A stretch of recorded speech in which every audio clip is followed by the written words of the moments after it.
porque la educación es el camino hacia la paz.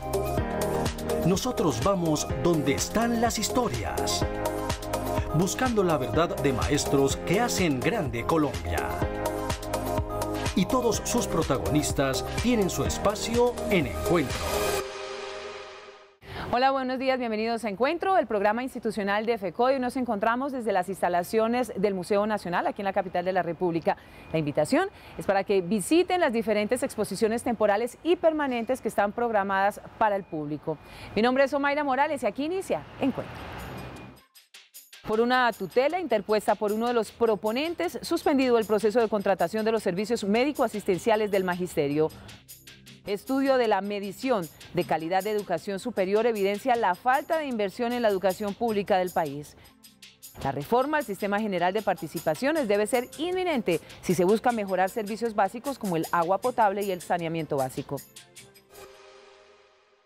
Más de 300.000 maestros y sus familias en todo el país se encuentran afectados por la suspensión en la licitación de respuesta a las observaciones de los oferentes en el proceso de contratación del servicio médico asistencial para el magisterio colombiano.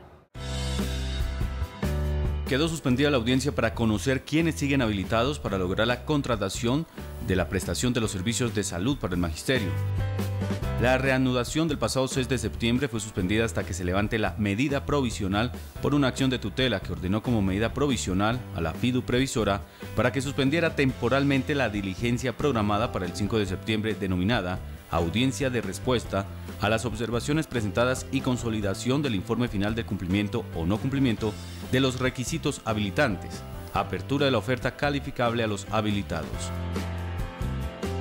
La contratación para las 10 regiones la obtendrá quien garantice la prestación del servicio de salud para los maestros, asumiendo y gestionando el sistema operativo de este plan de atención integral.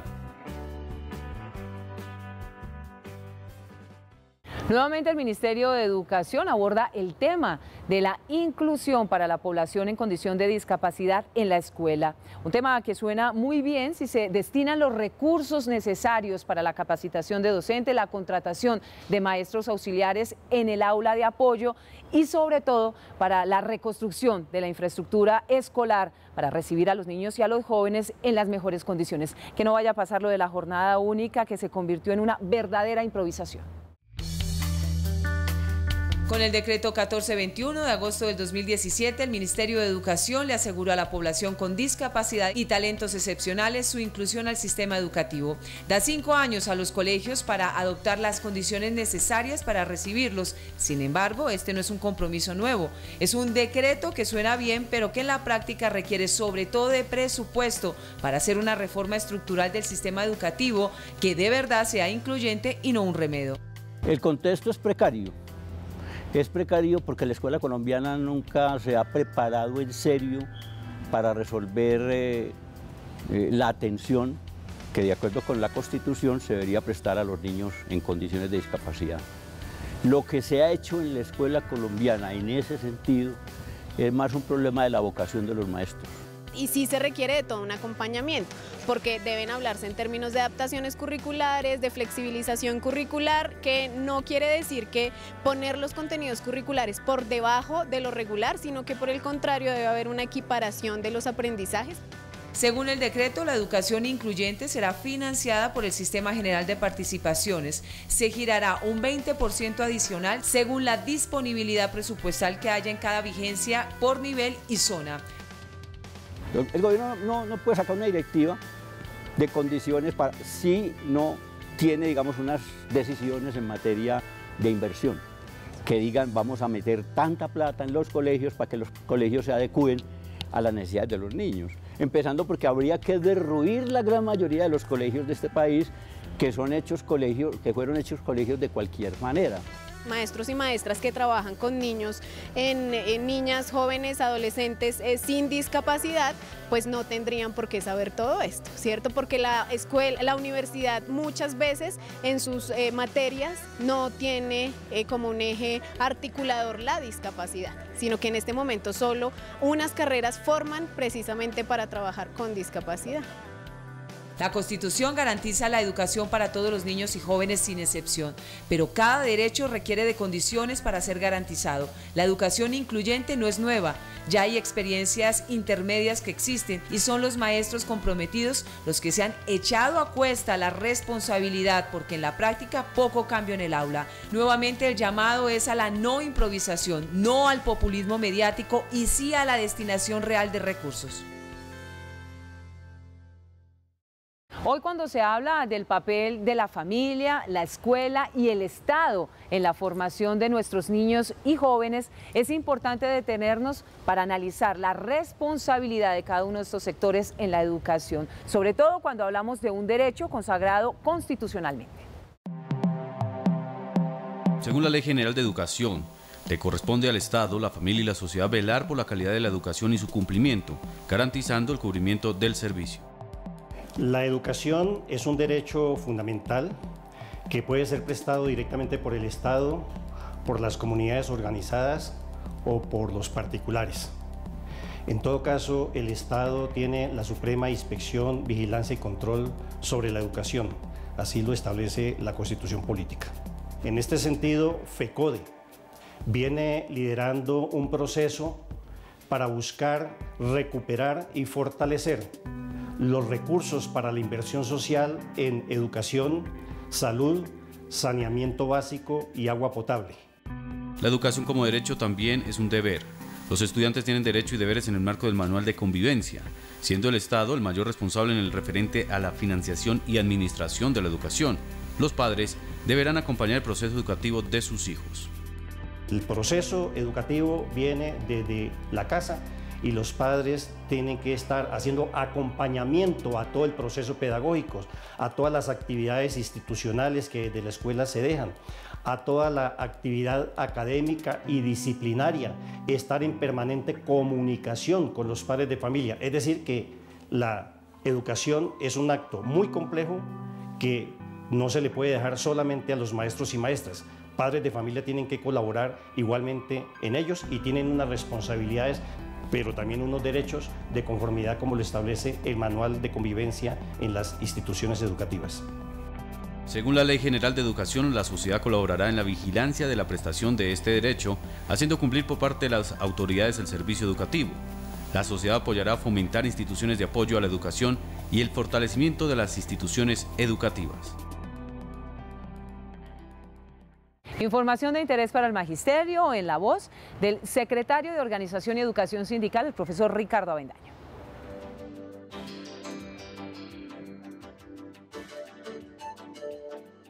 Compañeras y compañeros docentes, reciban un fraterno saludo de nuestra Federación Colombiana de Educadores FECODE.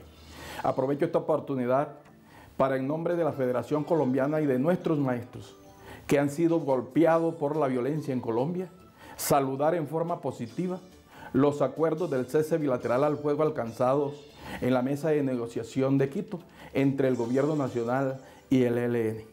Y nos alegra precisamente porque venimos de una zona golpeada bastante por la violencia. Por eso vemos con muy buenos ojos este aspecto relacionado con el cese del fuego. Lo mismo que le exigimos al Gobierno Nacional el cumplimiento de los acuerdos con la guerrilla de las FARC. Por otra parte, aprovecho también para informar que ya se están adelantando los cursos de capacitación y participación del magisterio en cuanto a la formación y cualificación sindical de escuela con perspectiva de género y el convenio Lara-Forbunde. Por otro lado, tenemos la situación de la licitación relacionada con la salud para los maestros y sus beneficiarios. Y nos acabamos de enterar que hay una tutela interpuesta por uno de los oferentes que ha hecho que se suspenda por algunos días nuevamente este proceso.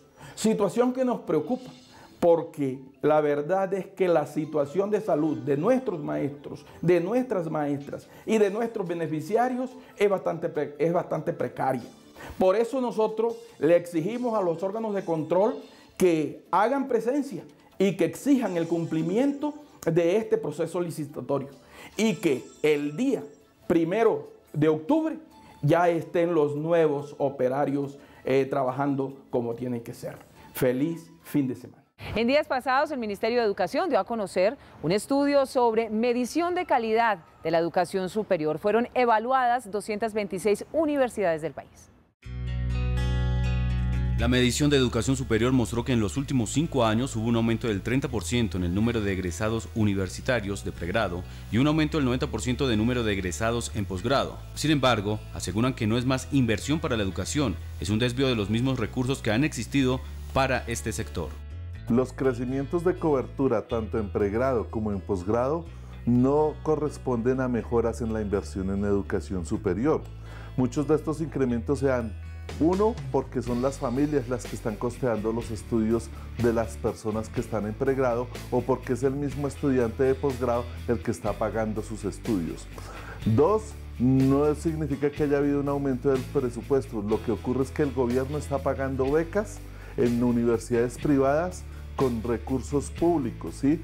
Con recursos públicos que no son mejoramiento de la inversión o incremento de la financiación de la educación superior, sino simplemente es más bien un recorte porque es lo que le quitan a las universidades públicas lo que se destina para pagar esas becas. Y por supuesto que esas becas incrementan la cobertura, pero lo que está ocurriendo ahí es capitalismo cleptocrático.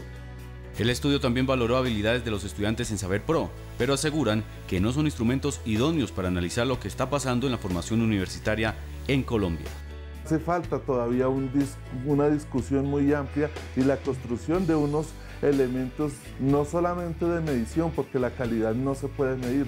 La calidad de la formación profesional en Colombia no es cuantificable en una cifra. Se necesitan otros criterios y otros elementos de observación, de análisis, de reflexión, de construcción. ¿Cómo es posible que digan que la calidad de la educación superior está mejorando y entra en detrimento patrimonial con ciencias? Esa es una demostración de que las metas que tiene el gobierno de calidad no son altas, sino que son estándar, son promedios, son metas mediocres. El estudio reflejó grandes desafíos que tiene la investigación. Solo el 50% de la producción científica la está generando 174 instituciones y ahora habrá menos inversión para la calidad en investigación para las universidades que seguirán generando brechas frente a otros países que invierten en ciencia y tecnología. Docentes, directivos docentes y administrativos de los 32 departamentos del país participarán de las eliminatorias municipales, departamentales y nacionales para hacer parte del encuentro folclórico y cultural del magisterio. Se realizará el encuentro folclórico y cultural del 10 al 13 de noviembre del 2017. Se reunirán cerca de 660 maestros entre docentes, directivos, docentes, administrativos de las instituciones educativas oficiales a nivel nacional.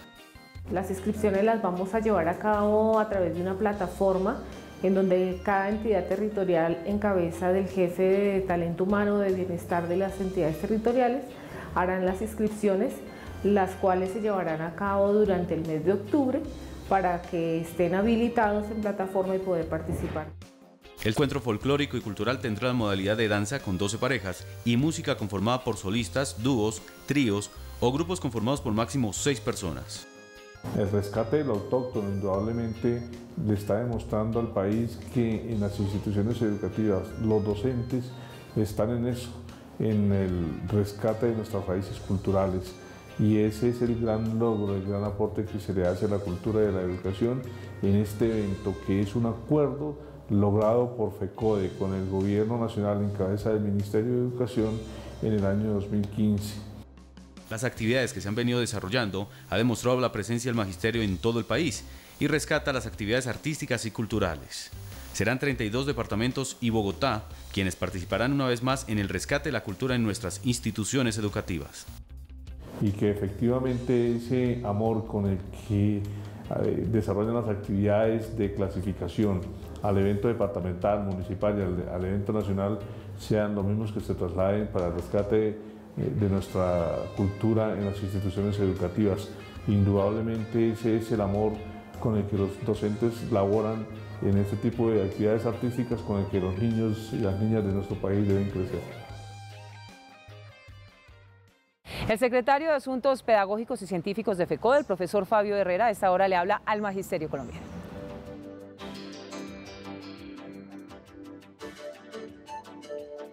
Desde la Comisión del CEIT y la Secretaría de Asuntos Pedagógicos nos aprestamos para asistir a 4 eventos en las 4 capitales más importantes de Colombia desde el punto de vista geográfico, en Bucaramanga, Medellín, Barranquilla y Cali, recibiendo de los maestros y los sindicatos regionales todo el acumulado de la discusión que ha debido darse alrededor del tema del Estatuto Único para recoger esos elementos, reconstruirlos, reelaborarlos y presentarlo al Congreso de la ciudad de Medellín en el próximo mes de octubre. Estamos haciendo un llamado fraterno, respetuoso a los compañeros maestros de Colombia para que nos aporten los elementos que consideren deben estar en el Estatuto Único, de tal manera que podamos recoger el consenso de la mayoría del magisterio y podamos tener un documento acabado que represente la visión global, si no de todos, por lo menos de la mayoría de maestros, frente a un tema tan crucial como es el Estatuto Único. Asimismo, el día 13 de septiembre tendremos una reunión con los sindicatos regionales afectados por las primas regionales suspendidas por el Ministerio de Educación de manera arbitraria. En esa discusión esperamos definir un derrotero que nos posibilite una defensa en la calle y en el aspecto jurídico de manera unificada. Desde que intervino el Ministerio de Educación al Departamento de La Guajira, la comida era mala. Hoy, en presencia del Ministerio, la comida es re mala. Señora Ministra, por favor, póngale atención a esta situación tan importante para los niños de La Guajira y Colombia. Feliz fin de semana para todos. FECODE viene abanderando la lucha por la reforma constitucional al Sistema General de Participaciones para que sectores tan importantes como el agua potable y el saneamiento básico tengan recursos fijos para que los dineros no se vayan a las arcas de la burocracia y la corrupción. Otro de los sectores que se suman de los afectados por el Sistema General de Participaciones es el del agua potable y el saneamiento básico, derecho violado en territorios aislados e invisibilizados por el gobierno central, con el tema de la descentralización disfuncional que consiste en trasladar funciones y competencias a entidades territoriales, esto sin recurso para solventarlas. Como hay que asumir por parte de los entes territoriales la garantía de este derecho a la ciudadanía, los recursos no han sido suficientes. El gobierno nacional tampoco ha llegado con los proyectos prioritarios para poder crear los procesos de saneamiento. Entonces, hoy tenemos un déficit frente a los sistemas de agua, de alcantarillado en la mayoría de los municipios. Recordemos que el 80% de nuestros municipios son categoría 6, es decir, son municipios que no cuentan con recursos suficientes, es decir, no resuelven los problemas de saneamiento básico. El problema de la pobreza precisamente y de las enfermedades radica en la ausencia de agua potable y habría que preguntarle al gobierno nacional cuántos municipios en Colombia se encuentran sin acueductos. Que nosotros sepamos, la capital de Casanare, por ejemplo, y Quibdó son ciudades principales que están sin agua potable y sin saneamiento. La auditoría adelantada por la Contraloría General entre el 2015 y el 2016 sobre las regalías arrojó 657 hallazgos con presunta incidencia fiscal con valor de 496.000 millones de pesos. Los sectores más afectados, educación con 102.775 millones, seguido por agua potable y saneamiento básico con 89.859 millones. Ojo con las cifras, el gobierno central el año pasado tuvo un déficit fiscal del 4% y la meta para este es de 3.6%, pero para nadie es un secreto que existe un déficit oculto. No hay otra opción, o sea, realmente lo que tenemos que hacer es un cambio en la reforma, en la Constitución. Tendremos que mirar ese sistema para que opere y para que llegue a cada uno de los departamentos, pero además porque hay un ejercicio de voluntad política. Hay una gran mayoría de los gobernadores, si no es el total de los gobernadores, que están haciendo esta solicitud expresa para que haya una mejor redistribución del presupuesto. Entonces, creeríamos que se hace inminente este tipo de iniciativa legislativa de cambio constitucional. Y es el Estado el que a partir del gobierno central en Bogotá debe destinar esos recursos y no soltarlo al albur de las probabilidades en los municipios, porque habiendo municipios de distintas categorías y las gobernaciones que tienen menos recursos, pues no van a tener nunca posibilidad de resolver el futuro del saneamiento básico y el agua potable. El informe de la Contraloría además destacó un saldo sin ejecutar de 10.7 billones de pesos. De esta suma, 6 billones quedaron en el Tesoro Nacional, mientras sectores en las regiones como agua potable se quedó rezagado por la burocracia, la inoperancia y la inequidad. Por ello, es inminente, como lo acordó FECODE con el gobierno, sacar avante la reforma constitucional al Sistema General de Participaciones. Pese a la firma del acuerdo de paz entre el gobierno y las FARC, a la implementación del mismo, sorprende que el proyecto de presupuesto para el 2018 que cursa en el Congreso de la República presente un incremento desmesurado para el sector de la defensa. Se había dicho que este dinero iría para los sectores sociales, especialmente para la educación. Pese a que se logró la desmovilización de las FARC, el proyecto del presupuesto general del 2018 para el país tendrá un incremento para el sector de defensa de un 8,2%, aunque hay varios argumentos como la seguridad en zonas rurales y en las ciudades. No es aceptable que cuando dijimos que en el plan de desarrollo, cuando el gobierno dijo en el plan de desarrollo que el plan tenía 3 pilares: paz, equidad y educación, no haya un aumento sustantivo en el gasto educativo. Varios sectores indican que el error es la reforma tributaria, la cual no busca una verdadera equidad para mejorar el agro y de consolidar el posconflicto. En este momento el gobierno se siente corto de recursos porque no hizo la reforma tributaria que había que hacer en función de la equidad y pensando en los compromisos del posconflicto. El presupuesto general del próximo año será el último que ejecutará esta administración, en donde no se está invirtiendo en sectores tan importantes como en salud, ciencia y educación. Para el analista Aurelio Suárez, el principal incremento en el sector de defensa es el aumento en el pie de fuerza y las implicaciones que esto tiene en materia de pensiones y materia prestacional. El presupuesto de defensa tiene un componente muy alto de personal. Yo estimo que está por el orden entre el 75 y el 80% el gasto en personal.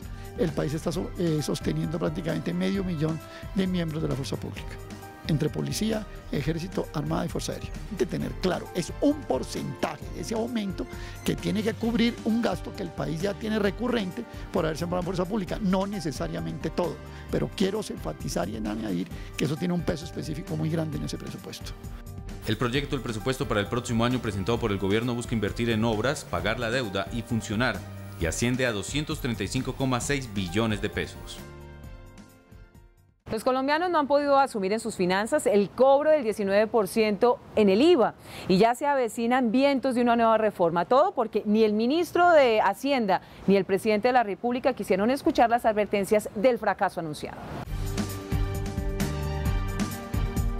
Son varios los errores y mentiras con los que el gobierno adelantó esta reforma tributaria. Nos dijo que era para tapar un hueco fiscal que es de 30 billones al año. La reforma solo generaba 8 billones, pero lo simpático fue que para el año 2017, una vez aprobada la reforma, en vez de apretarse el cinturón, el gobierno aprobó una adición presupuestal de 8 billones. Entonces, no fue para tapar un hueco, sino para aumentar el gasto a este año 2017. Sí, vuelve y juega. La ruleta cayó en el consumidor, el más pobre, y este tuvo que ajustarse el cinturón, mientras los empresarios, los que más tienen, y las multinacionales engordaban su bolsillo con excepciones y premisas. El IVA del 19% no fue suficiente. Se niveló por lo bajo porque creyendo que como los más pobres son más, se nivelaría la balanza de inequidad, pero no fue así.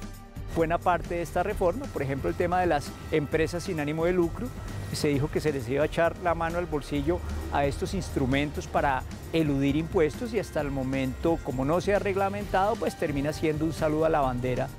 Es claro, vientos de una nueva reforma tributaria se aproximan con las próximas elecciones. Hoy no saben cómo bajar la tasa de usura y los intereses para que los pobres se endeuden, porque el IVA fue insuficiente como se advirtió. Así que mientras buscan la fórmula que asfixia a los más vulnerables, se seguirá cobrando y privilegiando a quienes concentran las riquezas y sí que podrían contribuir con el déficit fiscal que pregona el gobierno.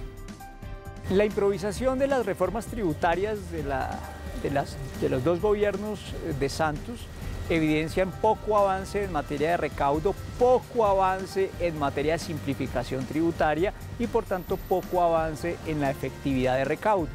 Es decir, viene otra reforma tributaria con el nuevo gobierno. Y es momento de cederle la palabra al presidente de FECODE, el profesor Carlos Enrique Rivas, para que nos editorialice nuestro programa de hoy. Un cordial saludo a todos los compañeros maestros y maestras de Colombia. De verdad que esta semana fue una semana muy importante para Colombia por diversos acontecimientos. Primero, la visita del Papa, que vino a dar un respaldo a los procesos de paz. Uno, el de la FARC, que ya está firmado. Y desde luego reconocer que hay un nuevo actor en la vida política de Colombia. La FARC ha constituido su propio partido, va a dar la lucha de carácter social porque dejaron las armas para vincularse a la vida civil y para pelearse el voto de los ciudadanos. Ese es un proceso de paz muy importante para Colombia, donde cesan los fusiles, donde cesa el desangre y donde necesariamente tenemos que reconciliarnos. Y el segundo aspecto muy importante también, lo que tiene que ver con el cese al juego bilateral entre el gobierno y el Ejército de Liberación Nacional hasta el mes de enero. Aquí también tenemos que participar los ciudadanos, construir una nueva sociedad y hacer una discusión importante para que haya armonía desde el punto de vista social, pero para que haya justicia social, que es una de las luchas de la Federación Colombiana de Trabajadores de la Educación. Decir que la verdad es que el Papa colmó todas las expectativas, la sociedad colombiana se volcó, aquí hay un espíritu de carácter cristiano que nosotros respetamos desde luego y que creemos que los mensajes que nos dejan son los mensajes de la solidaridad, de buscar la igualdad y la justicia social, de que el gobierno haga mayores inversiones en los ciudadanos, de que debe cesar desde luego la corrupción y que el gobierno tiene que pensar en la necesidad de resolver aspectos fundamentales y básicos de la sociedad colombiana. Un tercer aspecto tiene que ver con la Comisión del Sistema General de Participaciones. Queremos decirle al gobierno nacional, en primer lugar al ministerio, que alargó un mes lo que tiene que ver con la reunión que es tan importante para la construcción de la comisión de alto nivel. No compartimos que nos sigamos reuniendo, simplemente el gobierno, FECODE, el Departamento Nacional de Planeación, la Procuraduría, sin que los otros actores participen. Creemos que alcaldes, gobernadores, diputados, concejales, los compañeros de las centrales obreras deben de participar en este debate sobre la financiación de la educación, que tiene las 5 brechas fundamentales: 1, accesibilidad; 2, canasta educativa; 3, jornada única; 4, la deuda histórica con educación; y 5, lo que tiene que ver con la necesidad de entender los referentes del número de estudiantes con la relación técnica en las escuelas. Queremos decirle al gobierno, tendría mucha importancia que nosotros avancemos, pero más importancia y desde luego tendría un mayor peso social la participación de estos actores, y sobre todo porque hay dos diferencias. El gobierno cree que hay que hacer una reforma a la ley 715 y FECODE está empeñado con la sociedad, inclusive a hacer movilizaciones para que haya una reforma constitucional al nuevo sistema general de participaciones. Expresarles un feliz fin de semana a todos y todas. Recuerden nuestra cita el próximo sábado por Teleantioquia a las 7 de la mañana, a las 9:30 por Red Más, los domingos a las 7 de la mañana por Claro Sport, y como es tradicional nos pueden ubicar en nuestro canal en YouTube. La invitación es para que visiten la página web de FECODE, www.fecode.edu.co. Estén pendientes de las redes sociales. Si quieren interactuar con la oficina de prensa, saben que lo pueden hacer a través del WhatsApp 310-673-9655. Gracias por su compañía. Nos vemos en 8 días. Hasta luego.